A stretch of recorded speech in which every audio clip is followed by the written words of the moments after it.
Thank you so very much. Hey, Jim, before you leave,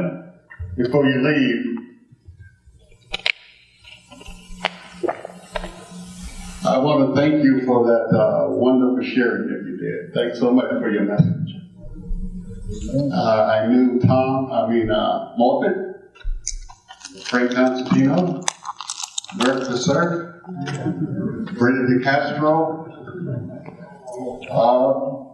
and I just wanted you to know that you do not have to be retired in order to work.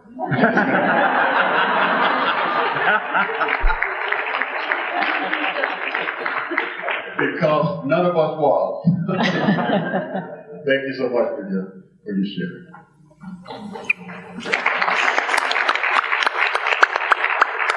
I need an overcoat. For God so loved the world that he gave his only begotten Son, that whosoever believed in him should not perish, but have everlasting life. That was the motivating factor for us going into greatness. We believe, for God so loved the world that he gave his only begotten Son, that whosoever believeth in him should not perish, but have everlasting life. And I think tonight we've seen a testimony of that, haven't we? Amen. In behalf of the 9 old men, Tom Johnson. Tom was funny, and Becky, is Becky here? Becky, are you here? She shared earlier today, one of the trainings. And she said something about how we, along with Joe, is Joe here? Joe and Becky was the one that did the, oh, Becky, stand up. They're here. Oh, nice.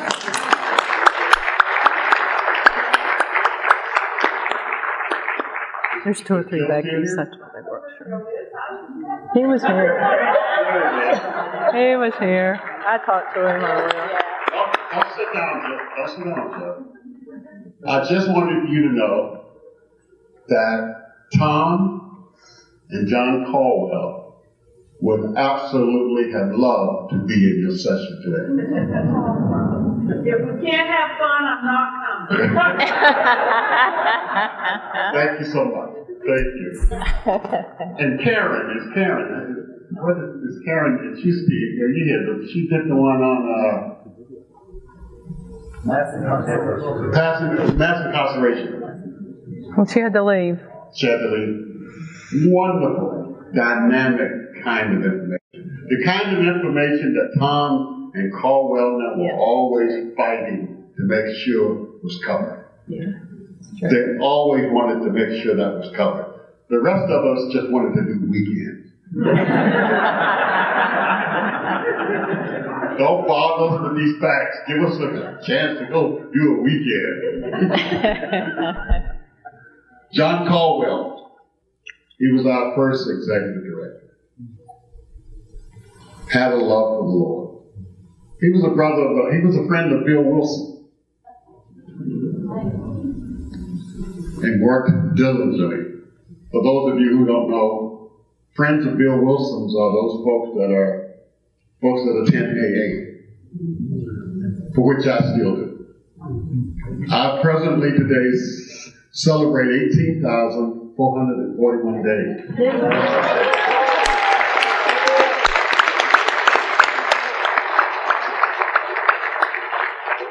When I go to my groups, a lot of times people say, 18,441 days, why are you still coming? I said, well, how do you think I got 18,441 days?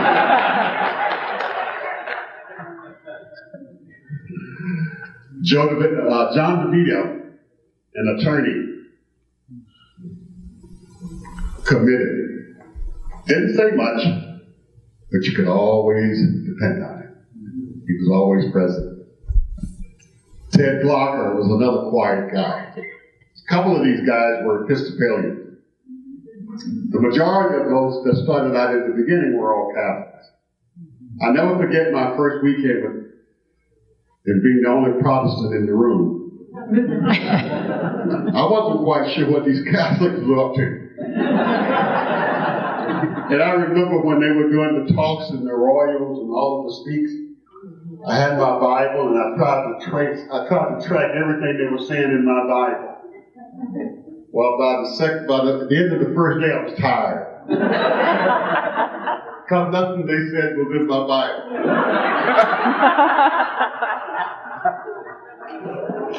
But they were committed. Neil Schweitzer, architect, loved the Lord, had a different rhythm. In fact, he was the guy that gave Mert to Cerf his violin while he was in prison. Connected with Mert to Cerf, and as a result of that, some of you may know, Mert went on to work with Bill Glass and traveled all over the world with the good news. And then there were Clarence Hodges. Clarence was an Air Force person. After finishing, he then went into the insurance business. It was kind of neat how God put this team together. Becky, you said something earlier today, and I want to thank you for saying that. And you said something to the extent that there's only one of you needed on the group. And that was my case because I'm a returning citizen. And my role was to be a guinea pig in the laboratory.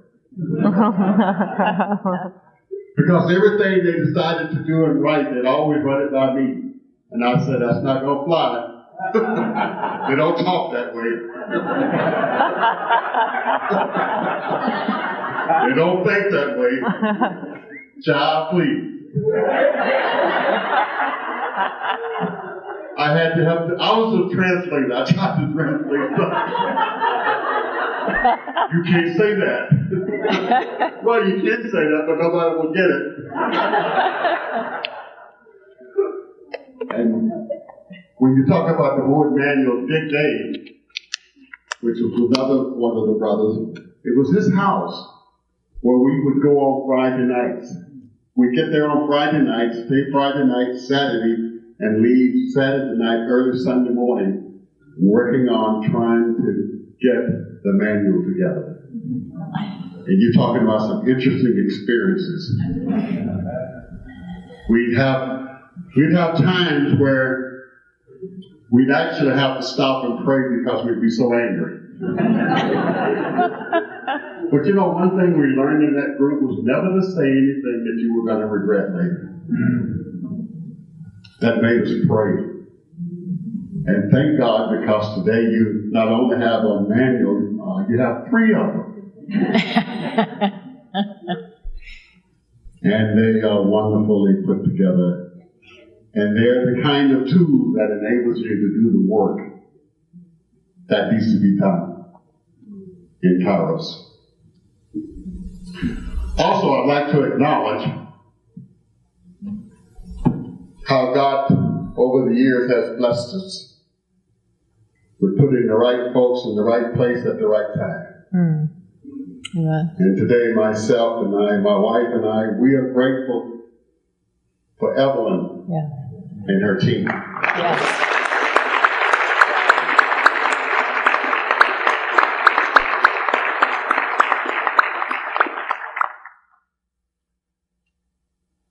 Being here today is something that we all worked hard to do, and that was to come together in a way to do things that would equip each and every one of us to be the very best that we could be in this assignment that God had given us.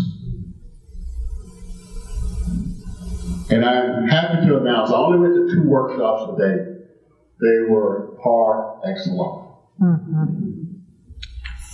Keep up the good work. Keep up the good work.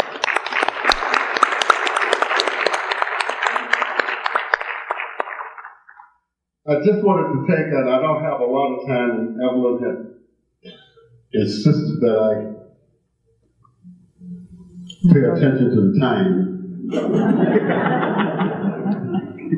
And I'm really going to work hard because between her and my wife, I'll have real problems if I don't. But I just wanted to cover a couple of things with you because one of the things that I found in the Kairos experience, and the thing especially for me, is that on Friday nights, every Friday night, I meet with about 155 people in recovery. We do celebrate recovery every Friday night. And from that verse of John 3:16, the one thing that I try to get across to the team, to the folks every Friday night, at the ending of the session, I said this to them: remember, God loves you just the way you are.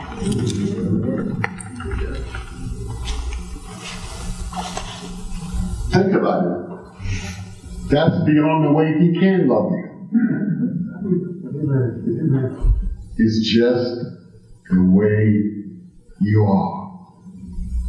Question: will you do likewise?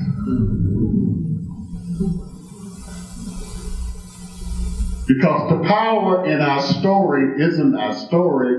The power in our story is His working. And the good news tonight is we all have a story. Here's my story. The Spirit of the Lord is upon me because He has anointed me to preach the gospel to the poor. He has sent me to heal the brokenhearted, to claim liberty to the captive, and recovery of sight to the blind, liberty to those who are oppressed, and to proclaim the acceptable year of the Lord. The Spirit of the Lord is upon me. I'm the oldest of 6 kids. I grew up in a single-parent home. My mom had 6 kids. I was the trouble kid. In fact, sometimes I look back now and I went to Thomasville about a year ago because I'm trying to put together a book of my experience. So I decided to go to my high school to get my high school yearbook so I can get some photographs from my old high school, from my school book. And I searched, in fact, I was at that library, historical library, for a whole day looking for the yearbook that had the picture of me when I was in school. And it dawned on me till about a couple of days after I had been looking, that one of the reasons I had not been able to find a picture of myself in my high school yearbook was I think I had dropped out of school.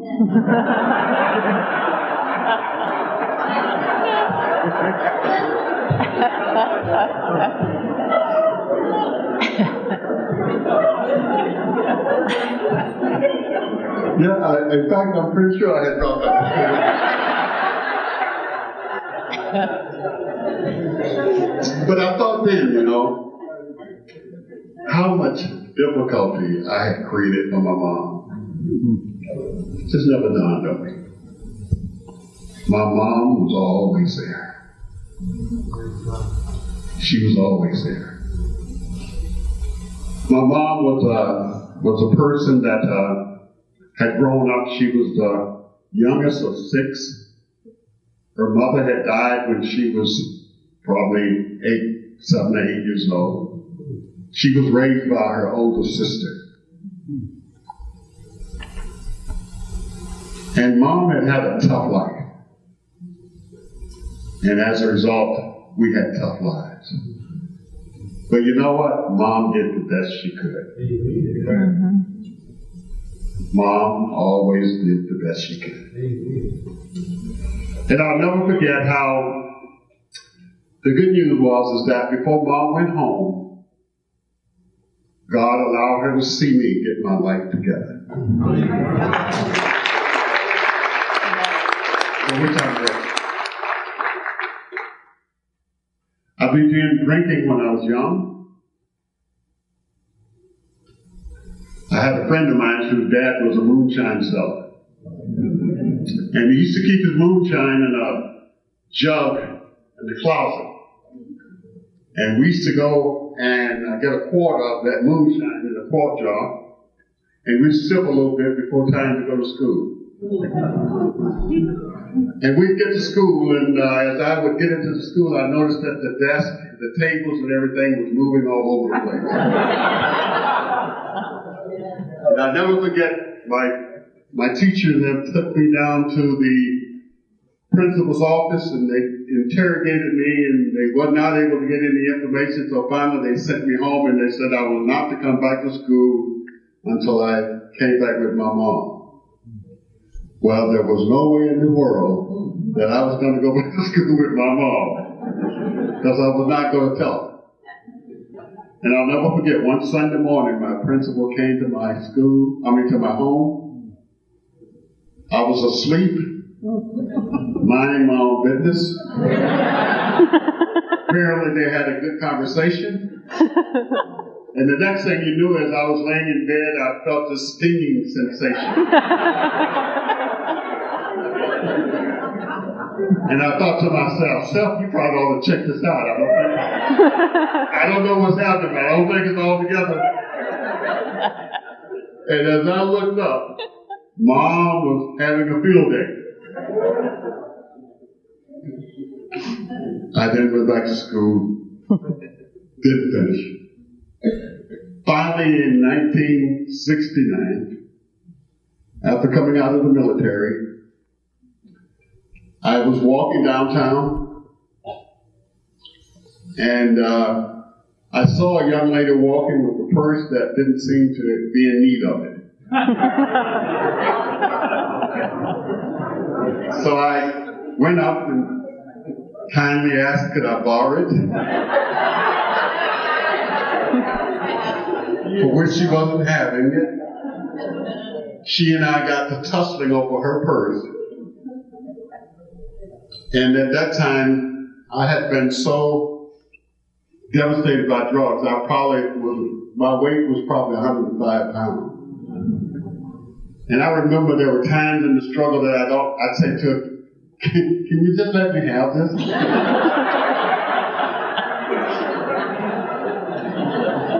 She said no. About that time, I hear a siren.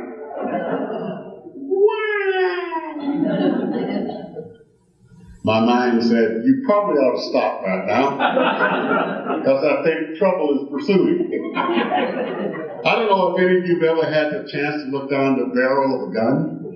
It looks huge. And from there, I was taken to the place that I'd like to call the Institute of High Learning, the Dade County Jail. And for me, that is where it all began. Two men came to that jail and said to me and to about 30 other guys that there is a God and that He is looking for folks like us. Jerry and Denver were the two guys that came into the jail. Jerry had a tremendous testimony of being rescued from New York, the Bowery. How God had touched his life.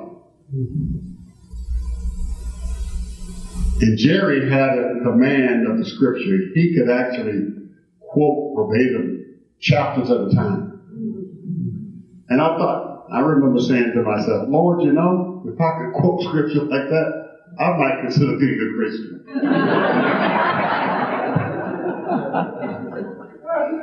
The nerve, right? If I could talk like that, Lord, I might consider being a Christian. And at that time, Jerry said to me, how would you like to receive Christ as your Savior? Now, the reason I went into that room with Jerry is that Jerry would come down every week and he would take people into a little small room off to the side And when they came out of the room, they have tears in their eyes. And I'm thinking, what is he doing? In that room, with these thugs coming out crying. What he doing? And I never forgot, I thought, I know what's going on. What's happening in there is when he gets in there and he does whatever he does, he pulls out that bag and gives them a little token, they're just rejoicing. So I'll never forget, I said, next Friday when he comes, I'm going to go in that room too. I know he's doing something in that room. Well, I go in that room, and I'm sitting there, and Jerry said to me, how would you like to receive Christ as your Savior? And I thought to myself, child, please. When are we going to get to the real deal? When are you going to pull out this stuff? Well, being from the street hustle said, let's give him a few moments. Let him do his thing. Then maybe he'll pull out the bag. Well, I want you to know that day was the day of the beginning of what we now have. It was I prayed the sinner's prayer, and it was as though this building was lifted from my shoulder. I left that cell. I left the chapel, went to the cell on the fourth floor, and within an hour or two after I had my experience in the chapel, I was back in the cell telling people what it was that had happened to me an hour earlier. And I've been doing it for the last 40-something years.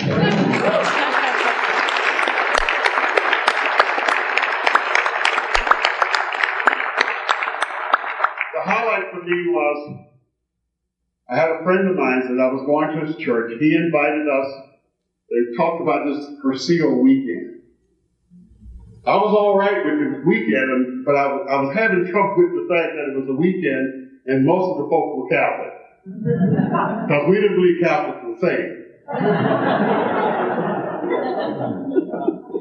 My friend kept saying, no, but this is the greatest thing. Says, you need to go. Finally talked me into it. I'll never forget, and I think I told some of you this story. I was there for 3 days. Almost on Sunday when it was time for the closing. I know it was in 1972 because it was the year that the Dolphins won the Super Bowl. And the reason I know that is because our friend, the rector, was named Al Palmer. Al Palmer had a television on stage, and he promised us that part of being at the weekend, we could look at the Super Bowl. Come to find out, the TV had no guts.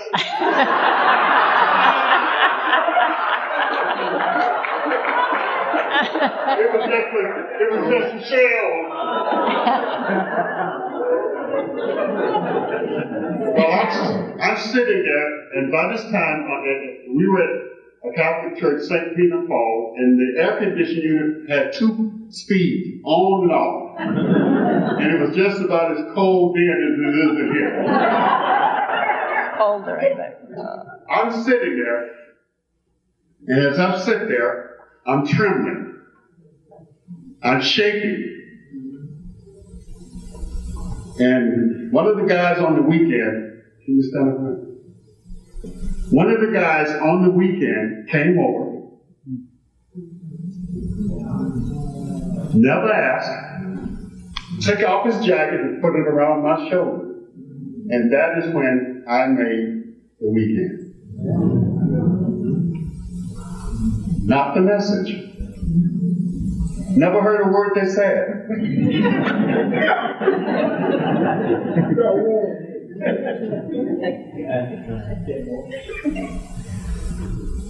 For God so loved the world that he gave his only begotten Son, that whosoever believeth in him would not perish, but have everlasting life. It's the love. It's a love thing.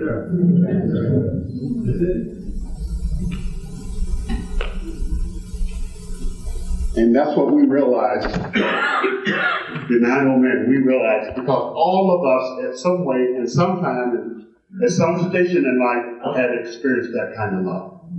And that's the thing that makes you guys so valuable today, is because you too have experienced that love.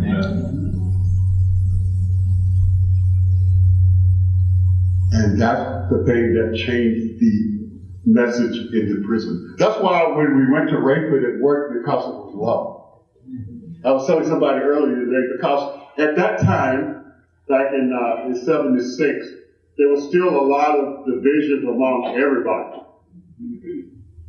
When we came time for communion, because of the standing of the church on communion, we had 3 separate rooms for communion. One for Catholics, one for Protestants, and one for Episcopalian. 3 separate rooms, because we were not supposed to mix and mingle. But we thought the weekend was so important because of that love. We said, tell you what, Jack, you know what you got to do. Go to your room, do your communion thing, we'll be back in 5. Because we knew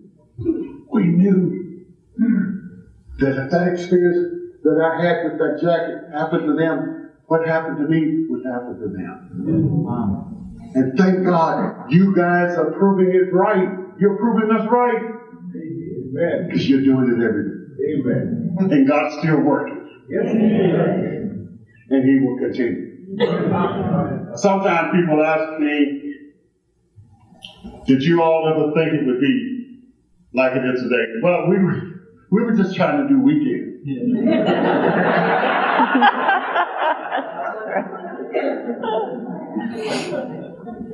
Now, some of us, like Dick Day and Joe Curtis, they were business people, so they kind of thought a little about that.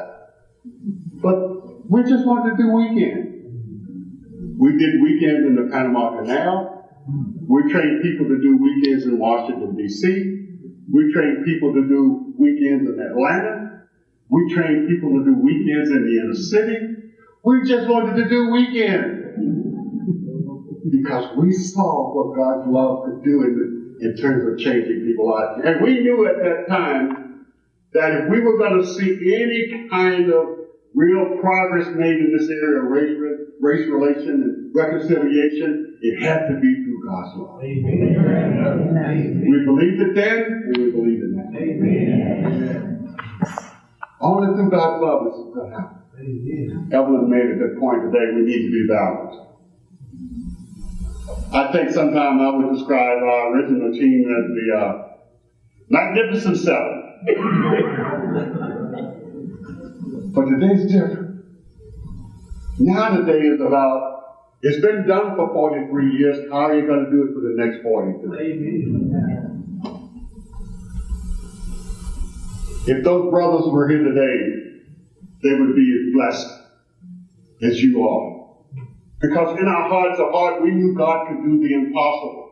Our philosophy was God can do anything if you don't care who gets the credit. Amen. Nobody ever wanted the credit. We just wanted to do what we did.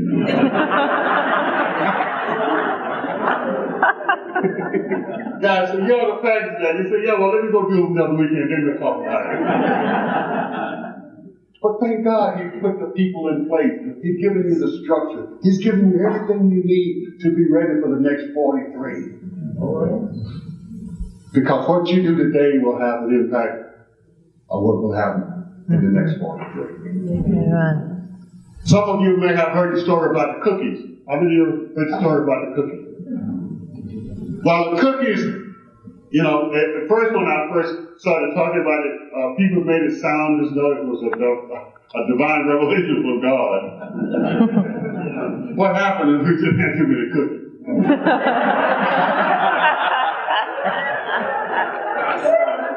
It was our first weekend. The word went out all over the place. They're going to race one of the toughest places in the country, and they eat cookies. And boy, we had a U-Haul trailer full of cookies. And by the second day, we realized that we could not use all those cookies with 80-some people. And somebody said, well, why don't we send some back to the dormitory with the guy? He said, well, let's ask the chaplain. Chaplain said, no. No problem, let's try it. That's how it happened.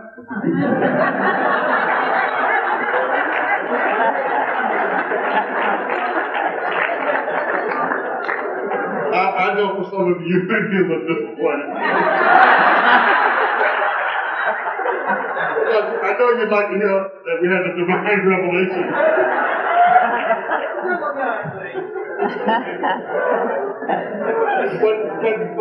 but truthfulness, isn't that how God does most things? Yes, it is. I mean, we're not prepared. We weren't prepared to go into race, but we just knew we wanted to go. They said, well, are you concerned about? Not really. Are you concerned about this? Not really. Now, the one thing that did happen in there that made people concerned is that we got in there and we were serving coffee and everything, and we ran out of sugar. So one of the team members said to the other team member on the weekend, you know, we ran out of sugar. And the guy said, well, I don't know what to do. One of the inmates overheard us. When we came back after the break, there were 5-pound bags of sugar.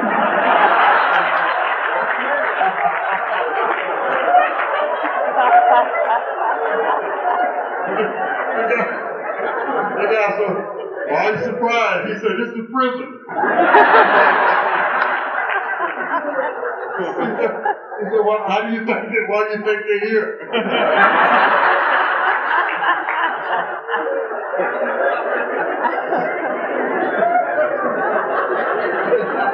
And all of a sudden, the team member began to kind of get nervous.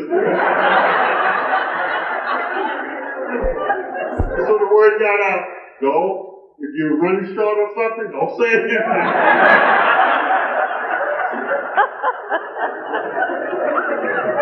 Don't say it.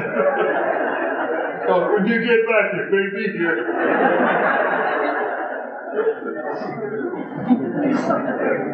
We had some of our brothers who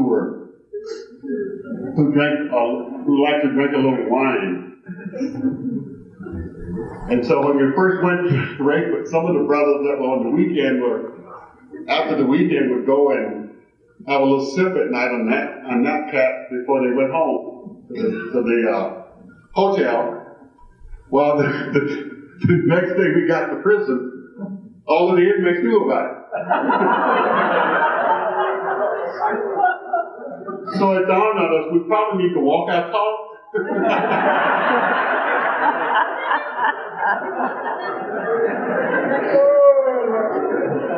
It's a small world. So then we had to do a class on why not to drink.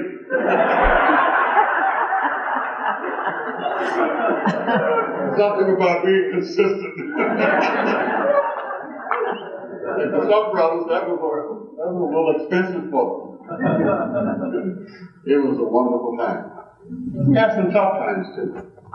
We had chaplains who sometimes were more stricter than the superintendent. What do you think I put him on last for? We learned to love them too. That's smart. We learned to love them too. And guess what? They learned to love us too. Amen. It's a love thing. We prepare, we train, we read the material. It's kind of like when I was in college and we did Broadway productions. We did all of our rehearsals. We got all of our lines down. And then the night off, we went and did what you were supposed to do. Perform. This is what this is about. Getting you equipped so that you can go and become lovers.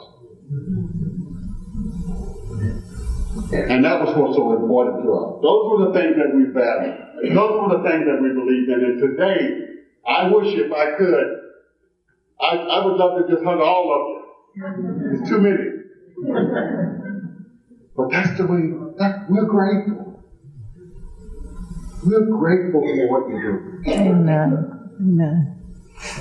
What you do makes it worth all of the hard time we took. Because most of us were still working, raising kids, having a job. We drive from Miami to Rayford twice a month sometimes. We did the weekends plus the old trades. We brought our cars up, we cooked all of the food, we took all of the food in. I know that's, for some places that's no longer possible. But what we wanted to do is we wanted them to know what a weekend and what a weekend could be like. We wanted them to know. And the other thing that, in hearing Jerry and some of the others that I've talked to, the one thing we wanted more than anything else, and that was to equip those people inside to be God's people. Amen. Where they were. Not based on release, but based on present location. Because we felt you could revolutionize that place if it started there. And so we looked for chances and opportunity. We always wanted, and I think in some cases it has worked out, but we always wanted those folks on the inside eventually to do the weekend with us just being the support people who came in. For them to do the talk, for them to do everything. And I know in some cases we've done some of it. Progress. Tremendous progress has been made. And you all are to be congratulated for all that you've done. You've done an awful lot. And we're so grateful for you. Yes. We're grateful for you. Meanwhile, I'm at Riverside House.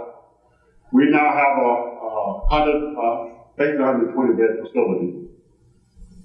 When I came there 40-some years ago, I came to do 3 years. When I got there, the executive director of the place at that time, he decided that he wanted to go on a 1-year sabbatical. And so the board of directors asked me would I fill in until he got back. Well, for 20 years I've been looking for him. Now I'm in my second 20 years. I'm out of there. But I want you all to pray with me that God would raise up the next leader for Riverside House. I love it. I love what I'm doing. But as Evelyn said, none of us will be here 43 years from now. And God has done a special work at Kairos. And God has done a special work in Riverside. And I pray,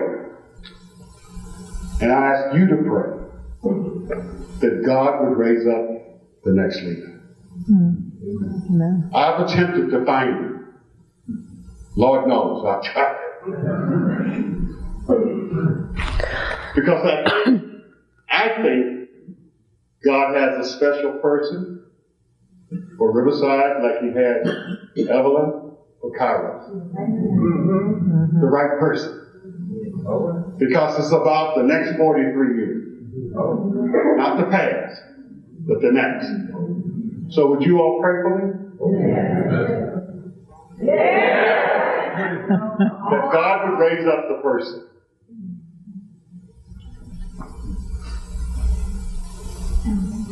They'll have a much better shot at it today than I have. They'll have a reserve funding, a 10-year contract, a facility, everything they need is there for the person that has God's calling in their life. Now, Evelyn, I think done pretty good. Yeah, pretty good. Yeah. Should I ask any questions or just cut it? Yeah. Oh, Close. honey, come. That's you. Here's my partner in crime.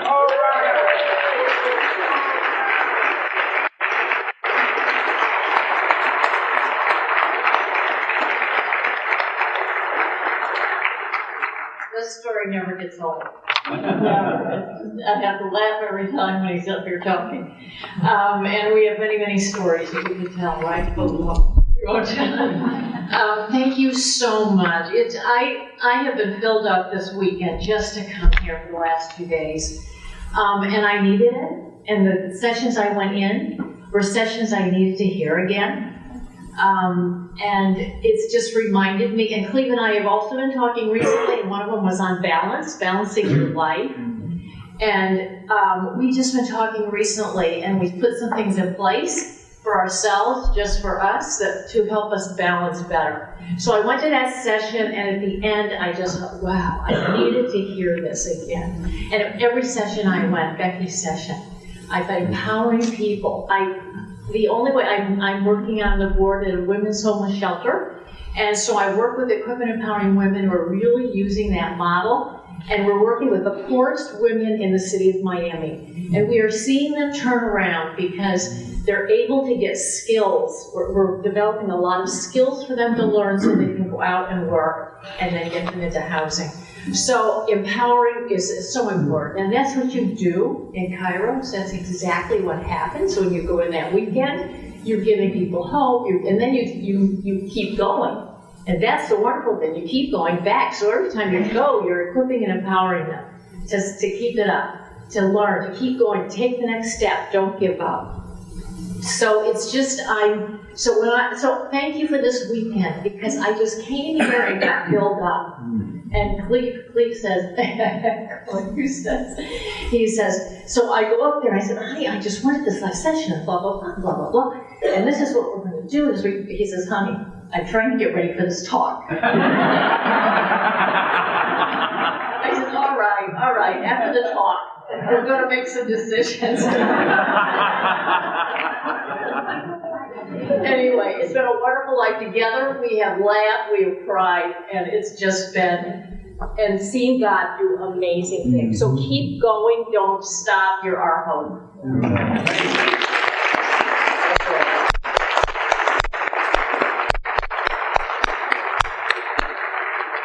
Also, Becky, and some of the rest of you, there's no such thing as burnout. The new term is compassion fatigue.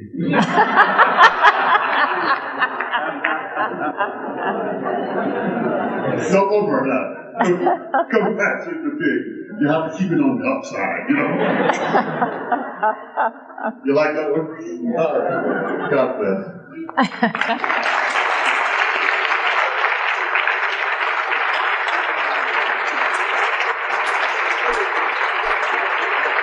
You can leave them.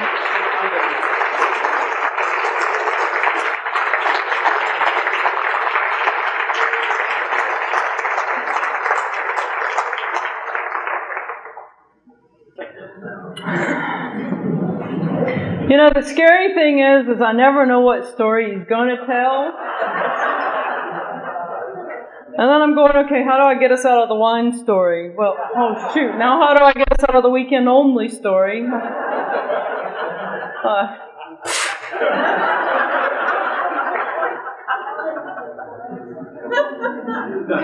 I have had so much fun with Cleve and Cindy over my short tenure here. I can only imagine what it was like with those 9 old men getting together. But did you hear? We're the same then, and it started in the dream of sharing the love of God. And going in and being those hands and feet so that others can experience who He is because they see Him through us. 43 years later, that's what we're doing. And may we be the ones that set the foundation for the next 43 years. Because everything we do today influences that tomorrow. Amen? Amen. So let's just remember why we're here. To share that transforming love and forgiveness of Jesus Christ. And just one reminder of this gentleman, why we do what we do. It's because of what we hear and see. In the closing ceremony, when offenders are given an opportunity to stand up and give a comment as to what the weekend meant for them, and this big tall guy who barely spoke most of the weekend walked up to the podium. This is what he says, quote, "These men that came in here, they spoke to us in ways that we could relate to. They helped us understand God and His love when it was hard for us to understand before. And when that guy was speaking, there was another guy in front of me, this bigger guy, tattoos from head to foot. He starts crying and shaking his head, affirming what the guy was saying at the podium. And, there's some other things that happened. As far as like at our table that weekend, the guys at my table, they were getting a few questions. And one of the questions was, in what spiritual condition did you arrive on Thursday to Kairos? Here's what a few of the guys said. They said, skeptical, conflicted, tired, weary, untrusting, anxious, lukewarm. And then, in response to another question, what did you find here? They responded, peace, God's presence, new understanding, spiritual completeness, brotherly love, and family. In response to what are you taking with you, they responded, forgiveness, a new family, trust, grace, the power to choose, and renewed strength to walk with God. I've learned in my walk with Christ one very important thing, and that is that there is no better place on earth than the center of God's will for your life. You can be absolutely crystal clear and certain that serving with Kairos is God's will. And this is how I can back that up with Scripture. Matthew 25:36 says, I needed clothes and you clothed me. I was sick and you looked after me. I was in prison and you came to visit me. And that's why I volunteer with Kairos. You too? So are we all in? Are we all in? Are we all in? Let's stand and sing Surely the Presence. Cleve, start us off.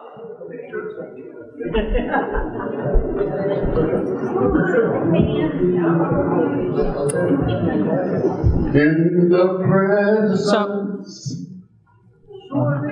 surely the presence of the Lord is in this place. I can feel His mighty power and His grace. Go this way. I can hear the brush of angels' wings. I see glory on each face. Surely the presence of the Lord is in this place. In the midst of His children, the Lord said He would be. It doesn't take very many. It can be just 2 or 3. And I feel that same sweet spirit that I felt oft times before. Surely I can say I have been with the Lord. Surely the presence of the Lord is in this place. I can feel His mighty power and His grace. I can hear the brush of angel wings. I see glory on each face. Surely the presence of the Lord is in this place. There's a holy hush around us as God's glory fills this place. I touch the hem of His garment. I can see his face, and my heart is overflowing with the fullness of his joy. And I know without a doubt I've been with the Lord. Surely the presence of the Lord is in this place. I can feel his mighty power and his grace. I can hear the brush of angels' wings. I see glory on each face. Surely the presence of the Lord is in this place. I'd like to do it one more time. And we're going to do just the verse. I want you to put just a little soul in it. Not much, just a little bit. Let me give you an example. Surely, listen. I'm going to give you an example. Surely the presence of the Lord is in this place. I can feel God's mighty power and his grace. I can hear the brush of angel wings. I see glory on each face. You have just definitely never had a dull moment. No.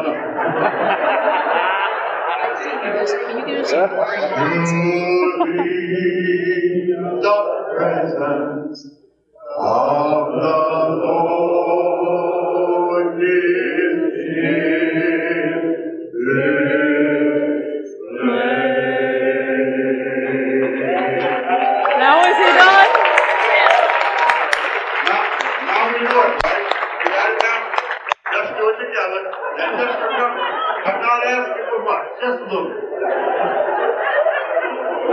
Just a little bit. Right. That's normal with him. Take some breaks. Don't run it all the way through. Take your time. It's like slow good wine. Just take your time. Surely the presence of the Lord is in this place. I can feel God's mighty power and his grace. I can hear the rush of angel wings. I see glory on each face. Surely